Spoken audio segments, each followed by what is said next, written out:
distract him.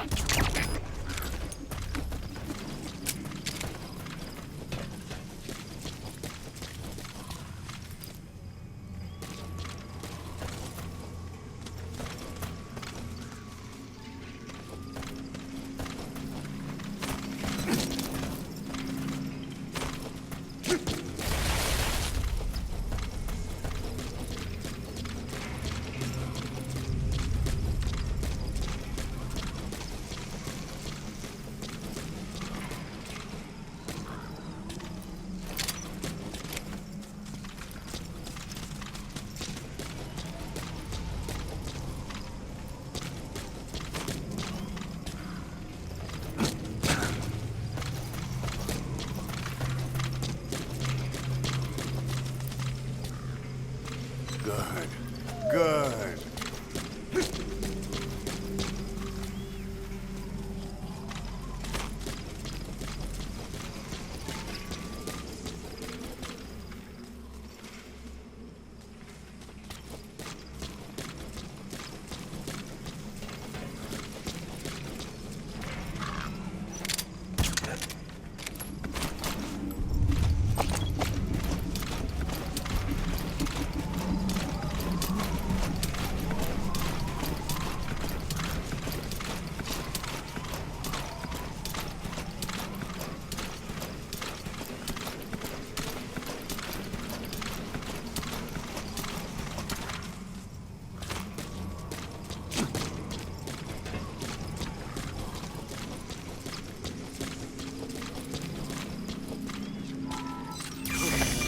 Trouble they put us through. Making me worry like that.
Roger.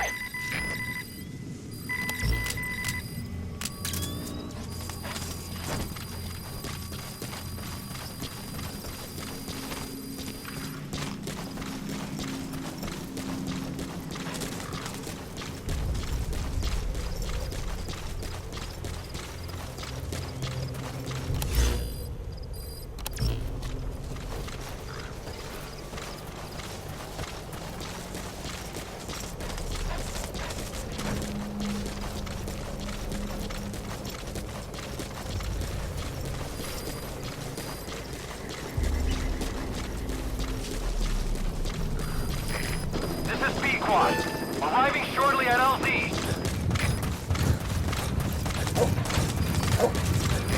This is Pequot.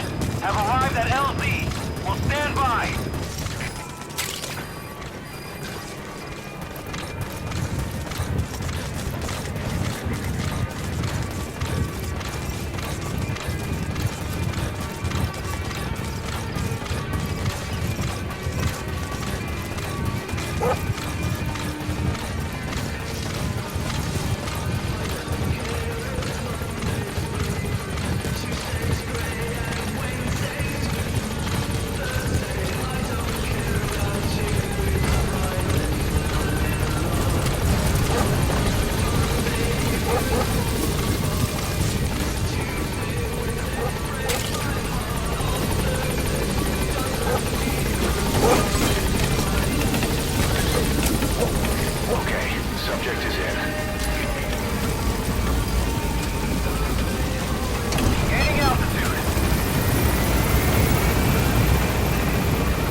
Emmerich uses externally powered legs of his own design.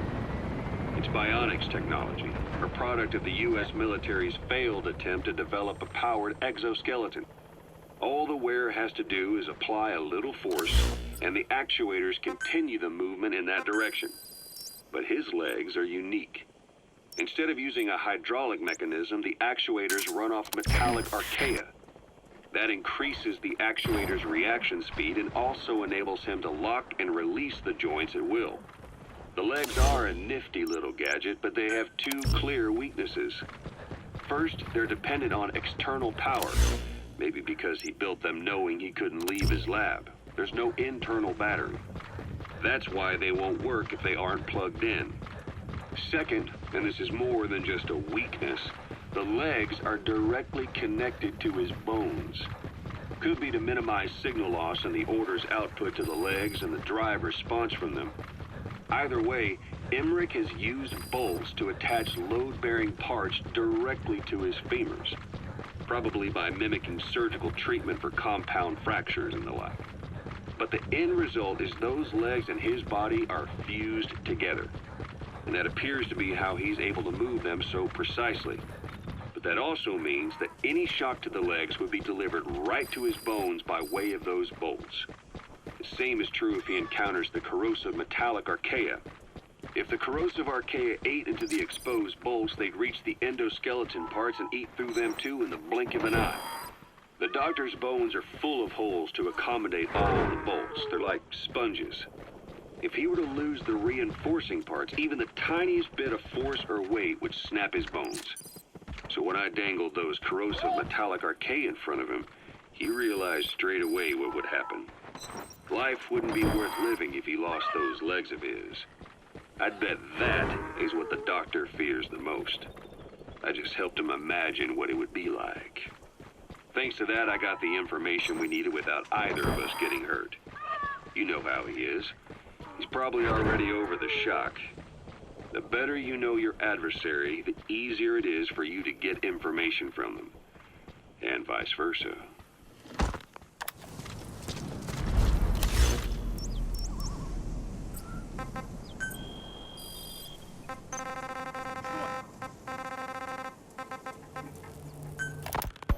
You said that the nuke Skullface was trying to spread around the world were equipped with a failsafe. Something that could shut them down at will. His will. Quite so. After all, he needed a guarantee that a buyer wouldn't simply turn the weapons back on him. So how can they be stopped? The criticality trigger, that is, the detonator, is a complete black box design. Any attempt to dismantle it causes it to melt in seconds, using the corroding archaea. The design ensures that no detonation is possible unless he disengages the lock. So he had a way to disengage it remotely. Subject on board. Leave the rest to us. The client simply presses a button. At that moment, the detonator begins transmission with a surveillance satellite. The satellite reports to him how the client is trying to use the nuke. If he does not object, the lock is disengaged. But if it's a risk to him in any way... The detonator melts down. You gotta extract him. True. If detonation does not occur within a preset time after the lock is disengaged, the nuke is rendered useless. Who the hell would buy something with strings attached like that? The client would never know until the moment they actually try to use it. Most likely, he would have explained the time delay as the detonators needing time to activate the logically primitive groups in the first place. Let me guess. He'd claim it was defective and offer a replacement. Shadier than a used car salesman. Skullface shakes your hand like a friend, using the other to control you like a puppet. This is how he works.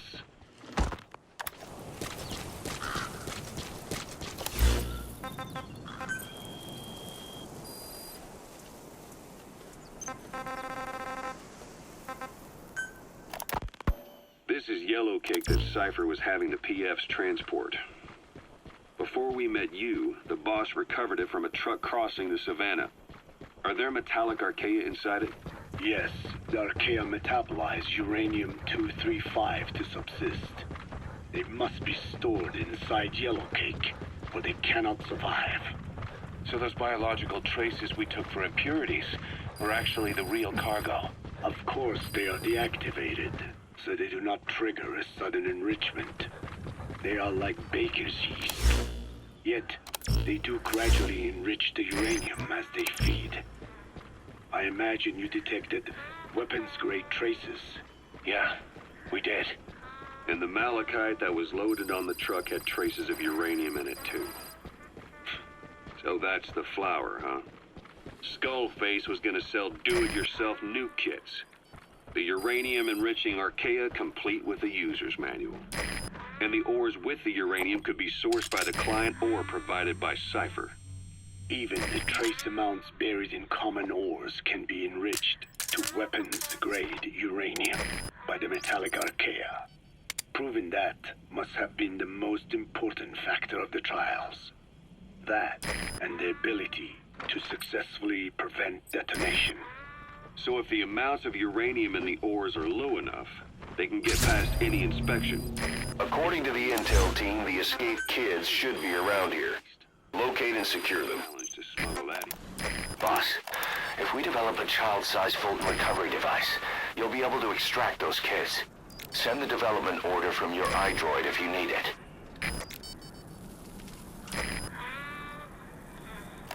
No, and you only, so if the amounts of uranium in the ores are low enough, they can get past any inspection. And you only need a tiny amount of the archaea to act as the yeast. No great challenge to smuggle that either. The first step towards saturating the world with nukes. His plan. That was not my intention. My only goal in developing the metallic archaea was to save the Dene. What made you think a tool for creating undetectable nuclear weapons would save your people?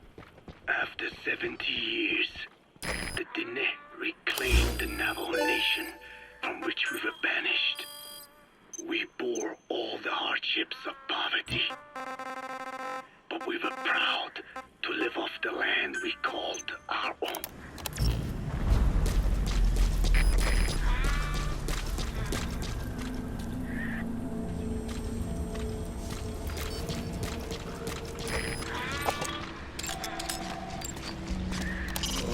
Taking out the power system now will limit the enemy's activities at night.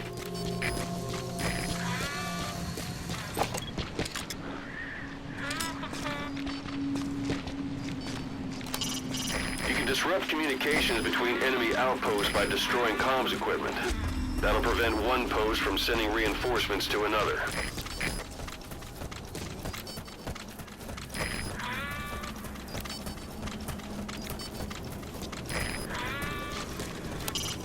Destroying the power system will shut down the local electrical grid. That'll give you a leg up when operating in the dark.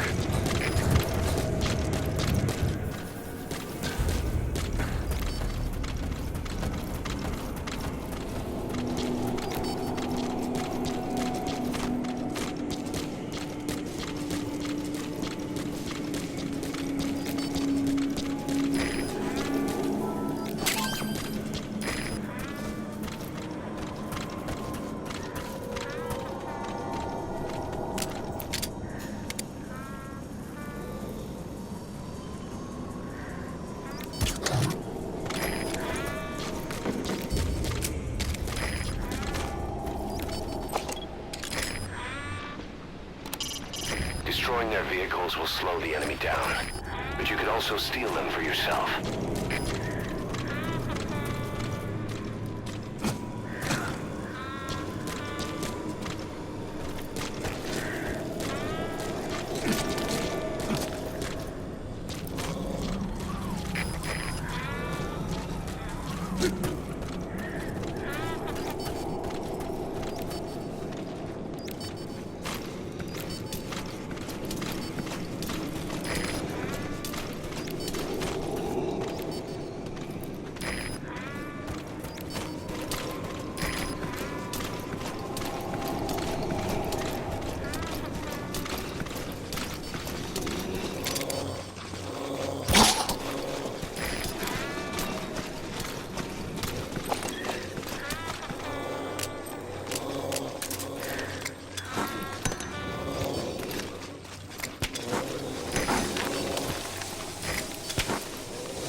to your friends.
Gun emplacements and mortars can turn a firefight into a nightmare. Taking the time to destroy them now should make missions less work for you later on.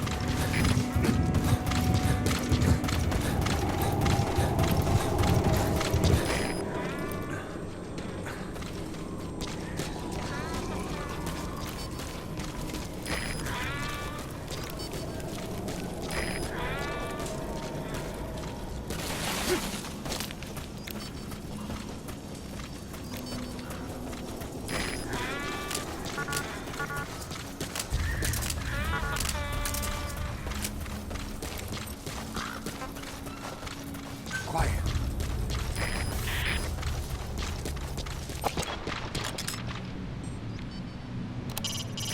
Destroying equipment at enemy outposts should help future missions go more smoothly. Their security is light at the moment. This may be your best chance.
selected from the mission list.